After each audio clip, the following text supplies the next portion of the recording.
வணக்கம் फ्रेंड्स இன்னைக்கு வீடியோல ஒரு வயசுல இருந்து 2 வயசு குழந்தைகளுக்கான தோதி வீடியோ தான் பார்க்க போறோம். அதுக்கு நீங்க உங்க குழந்தைகளுடைய சரியான ட்ரவுசர் ஒன்னு எடுத்துக்கோங்க. அதோடைய தொடை சுற்றளவு எந்த இடத்துல சுற்றளவு அதிகமா இருக்குன்னு பாருங்க இந்த கால்ல. அந்த சுற்றளவு எடுத்துக்கோங்க. நம்ம தோதிக்கு இதை விட 3 மடங்கு நம்ம கட் பண்ணிக்கணும். இது நான் சும்மா உங்களுக்காக நான் காட்றேன். நான் இந்த டிராயரோட அளவு நான் எடுக்கவே இல்ல. உங்களுடைய டிராயர்ல எப்படி அளவு எடுக்கணும்னு நான் காட்றேன்.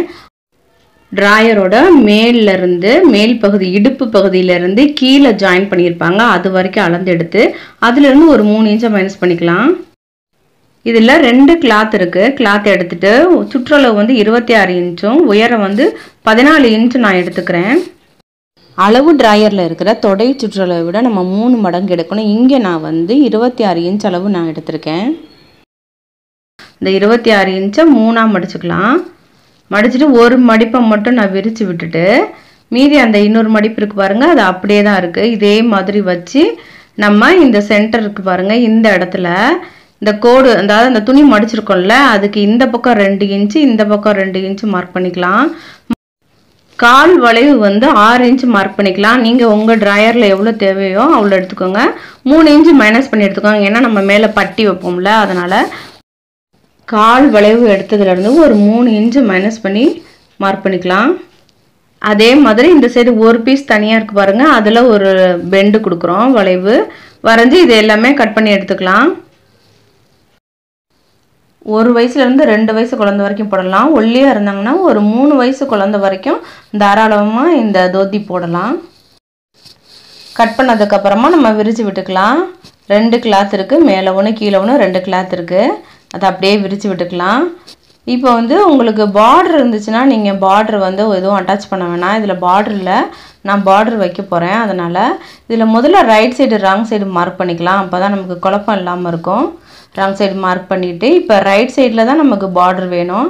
அதனால் ரைட் சைடு பார்த்து கீழே மடித்து தைக்கணும். அந்த ரா எட்ஜ் இருக்குது பாருங்கள், அதை மடித்து தைக்கணும். அதுவும் ரைட் சைட்லேயே தான் மடித்து தைக்கணும். மடித்து ஒரு தையல் போட்டுக்கோங்க. ஒரு 1/4 இன்ச் அளவுக்கு தையல் போட்டுட்டு அது மேலே இந்த லேஸை வச்சு அப்படியே ஜாயின் பண்ணிக்கோங்க. லேஸு அல்லது பார்டரு அந்த சில்க் பார்டர்லாம் இருந்ததுன்னா கூட அது கூட நீங்கள் வச்சுக்கலாம். அதே மாதிரி 2 காலுக்குமே அட்டாச் பண்ணிக்கோங்க.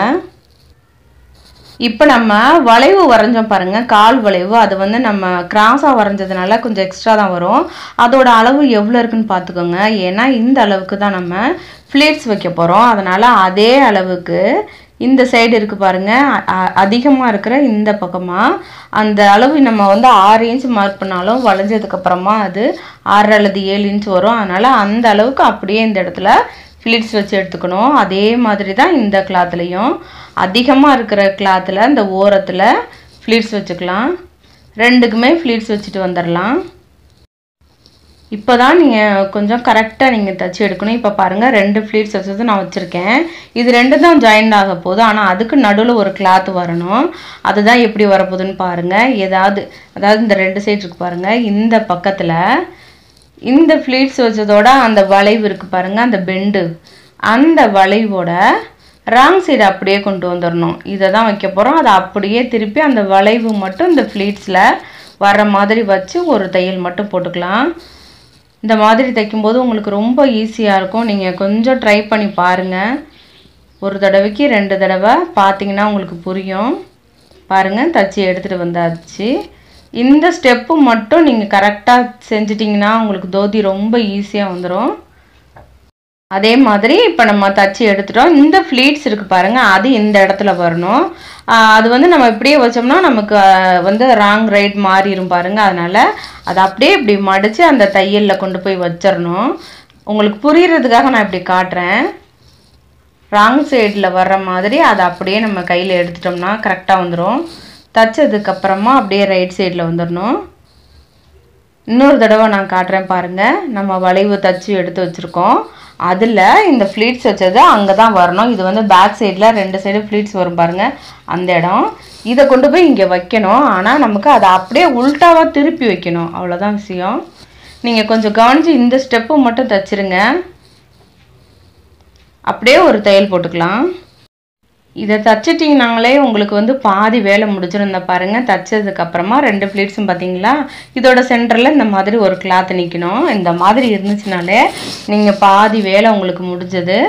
இப்போ வந்து இந்த பக்கம் இருக்குது பார்த்தீங்களா பெண்டு, அதை வந்து அப்படியே மடித்து ஒரு தையல் போட்டுக்கிறோம். நான் எப்படி காட்டுறனோ அதே மாதிரி ஒரு தையல் போட்டுக்கோங்க, குழப்பம் இல்லாமல் இருக்கும் உங்களுக்கு. அதனால தான் நான் ஒவ்வொன்றும் சின்ன சின்னதாக தையல் தனித்தனியாக போட்டுகிட்டே காட்டுறேன். ஒரே ஸ்டேஜில் காட்டினோம்னா உங்களுக்கு புரியாதுன்னு.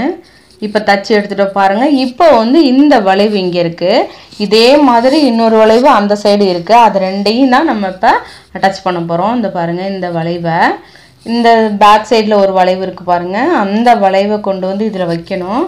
ஆனால் அதை அப்படியே உல்ட்டாக வைக்கணும், அவ்வளோதான். இப்படி இருக்குது பார்த்தீங்களா, அதை அப்படியே இப்படி திருப்பிக்கோங்க. 2 வளையும் ஒன்றா வரணும். அதே நேரத்தில் நமக்கு ராங் சைடில் போயிடணும். இப்போ நான் காட்டுறது வந்து ரைட் சைடு தானே, அதை அப்படியே திருப்பிட்டோம்னா ராங் சைடில் போயிடும். இந்த 2 பெண்டுமே ஜாயிண்ட் ஆகணும். அதே நேரத்தில் இந்த நம்ம தையல் வந்து ராங் சைடில் போயிடணும். நம்ம வந்து இப்போ ரைட் சைடில் நான் காமிச்சிட்ருக்கேன், அதை அப்படியே நம்ம திருப்பினோம்னா அந்த தையல் வந்து உள்பக்கமாக போயிடும். அப்படியே ஒரு தையல் போட்டு வந்துடலாம். தைச்சதுக்கப்புறம் எப்படி இருக்குன்னு பார்க்கலாம். இப்போ பாருங்கள், ஃப்ரண்ட்டில் ஒரு பீஸ் தனியாக இருக்கும், அதே மாதிரி பேக் சைட்லேயும் ஒரு பீஸ் தனியாக இருக்கும். இப்போ நம்ம வந்து இடுப்பு ஃபுல்லாகவே ஜாயின் பண்ணிட்டோம். இந்த கொசுவம் வைக்கிறதுக்காக மட்டும்தான் அந்த கிளாத்து தனியாக இருக்கும். அது நம்ம அந்த பார்டர்லேருந்து அப்படியே கொசுவம் வச்சு அந்த இடத்துல தையல் போட்டுற வேண்டியதான். ஃப்ரண்ட்லேயும் அதே மாதிரி தான் இருக்கும், பேக்லேயும் அதே மாதிரி தான் இருக்கும். ஃப்ரண்ட்டில் வந்து அந்த ஃப்ளீட்ஸ் இருக்காது, பேக் சைடில் வந்து நம்ம ஃப்ளீட்ஸ் வச்சோம் பாருங்கள், அது வரும். இப்போ அந்த பார்டர் வச்சு நம்ம ஜாயின் பண்ணியிருக்கோம் பாருங்கள், கீழே தனியாக இருக்குது பாருங்கள் கிளாத்து. அந்த பார்டர் எந்த அளவுக்கு இருக்கோ அதே அளவுக்கு அழகாக அப்படியே மடிப்பாக வச்சு அந்த சென்டரில், அதாவது இடுப்போட சென்டர் பகுதியில் அந்த தையல் ஜாயின் பண்ணியிருக்கோம் பார்த்தீங்களா, அந்த இடத்துல வச்சு ஒரு தையல் போட்டுக்கணும். இந்த மடிப்பு நீங்கள் தைக்கும்போது கொஞ்சம் பொறுமையாக நல்லா அழகாக மடித்து தையல் போட்டுக்கோங்க. அப்போ தான் பார்க்குறதுக்கு நல்லா அழகாக இருக்கும். நீங்கள் பார்ட்ரு எந்த அளவுக்கு அந்த பார்டர் இருக்கோ அதே அளவுக்கு மடிச்சிட்டிங்கன்னா நீட்டாக இருக்கும் உங்களுக்கு. இது வந்து பேக் சைடு, நம்ம ஃப்ரண்ட் வந்து தைச்சிட்டோம். பேக் சைடும் அதே மாதிரி தான், பார்டர் அளவுக்கே மடிங்க. மடிச்சுட்டு நீங்கள் அயன் கூட பண்ணிக்கலாம். அயன் பண்ணிவிட்டு அதுக்கப்புறம் கூட இந்த சென்டர் பகுதியில் வச்சு அப்படியே தையல் போட்டுக்கலாம். இடுப்பில் நம்ம ஜாயின் பண்ணியிருக்கோம் பார்த்தீங்களா, அந்த இடத்துல இந்த மடிப்பை வந்து வச்சு ஒரு தையல் போட்டுக்கணும்.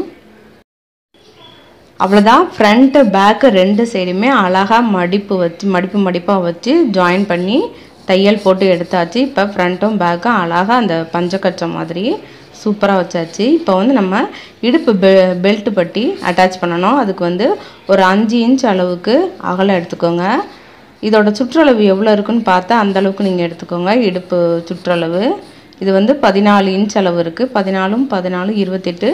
இங்கே சைடில் வந்து நம்ம தையலுக்கு துணி விட்டுறணும் ஜாயின் பண்ண. இதில் வந்து மேலே வந்து கரைவாகம் இருக்குது, அதனால் எனக்கு மேலே மடித்து தைக்க வேண்டியதில்லை. நீங்கள் அப்படி விடலைன்னா மேலே மடித்து தைச்சுக்கணும். நான் வந்து தைக்க வேண்டியதில்லை. இப்போ இந்த சைடு ஜாயின் பண்ணதுக்கப்புறமா அந்த தோத்தி வந்து ரைட் சைடில் இருக்குது, நம்ம அந்த பெல்ட் பட்டி இருக்குது பாருங்கள், அது ராங் சைடில் இருக்குது. அதை அப்படியே உள்ளே விட்டு அந்த இடுப்பு சைடில் சுற்றி ஒரு தையல் போட்டு திருப்பினீங்கன்னா நீட்டாக வந்துடும். அதாவது பெல்ட் பட்டி வந்து ராங் சைடில் இருக்கணும், தோத்தி வந்து ரைட் சைடில் இருக்கணும். ஜாயின் பண்ணி எடுத்தோம்னா உங்களுக்கு இந்த மாதிரி வரும். இப்போ வந்து நம்ம மேலே எலாஸ்டிக் வைக்கிறதுக்காக 1 இன்ச் அளவு மடித்து அப்படியே ஒரு தையல் போட்டுக்கலாம். இந்த இடத்துல கரைப்பாகம் இல்லைன்னா நீங்கள் ஒரு 1/4 இன்ச்சு மடித்து ஒரு தையல் போட்டுட்டு அதுக்கப்புறமா 1 இன்ச்சுக்கு மடித்து ஒரு தையல் போட்டுக்கோங்க. தையல் போடும்போது ஒரு 1 இன்ச் அளவு கேப் விட்டுக்கோங்க. நம்ம அந்த கேப் வழியாக தான் எலாஸ்டிக் வந்து நம்ம அதில் விட போகிறோம். அதனால் 1 இன்ச் அளவு கேப் விட்டுட்டு சுற்றியும் தையல் போட்டு எடுத்துக்கோங்க. இடுப்பு சுற்றளவு விட ஒரு 5 இன்ச் அளவு எலாஸ்டிக் கம்மி பண்ணி கட் பண்ணிக்கோங்க. கட் பண்ணிவிட்டு நம்ம கேப் விட்டுருக்கோம் பாருங்கள், அந்த கேப் வழியாக உள்ளே இந்த சைடு விட்டு இந்த சைடு எடுத்துருங்க. எலாஸ்டிக்கை எடுத்ததுக்கப்புறமா அதை இப்படி ஒன்று மேலே ஒன்று வச்சு தனியாக ஒரு தையல் போட்டு எடுத்துக்கோங்க. எலாஸ்டிக்கை மட்டும் அப்படியே ஒரு தையல் போட்டு எடுத்துக்கலாம். இப்போ தையல் போட்டதுக்கப்புறமா அதை அழகாக உள்ளே தள்ளி விட்டுட்டு நம்ம கேப் விட்டுருக்கோம் பார்த்தீங்களா, 1 இன்ச் அளவுக்கு தைக்காமல் விட்டுருக்கோம்ல, அதையும் நம்ம தைச்சி எடுத்துக்கலாம். கிருஷ்ண ஜெயந்திக்காக உங்கள் வீட்டு கிருஷ்ணர்களுக்கு இந்த வருஷம் இந்த மாதிரி நீங்கள் தச்சு போடுங்க. ஃப்ரெண்ட்ஸ், உங்களுக்கு இந்த வீடியோ பிடிச்சிருந்தால் லைக் பண்ணுங்கள், உங்கள் ஃப்ரெண்ட்ஸ்க்கு ஷேர் பண்ணுங்கள். இந்த வீடியோ பார்த்ததுக்கு நன்றி. உங்களை வேறொரு வீடியோவில் வந்து சந்திக்கிறேன். நன்றி, வணக்கம்.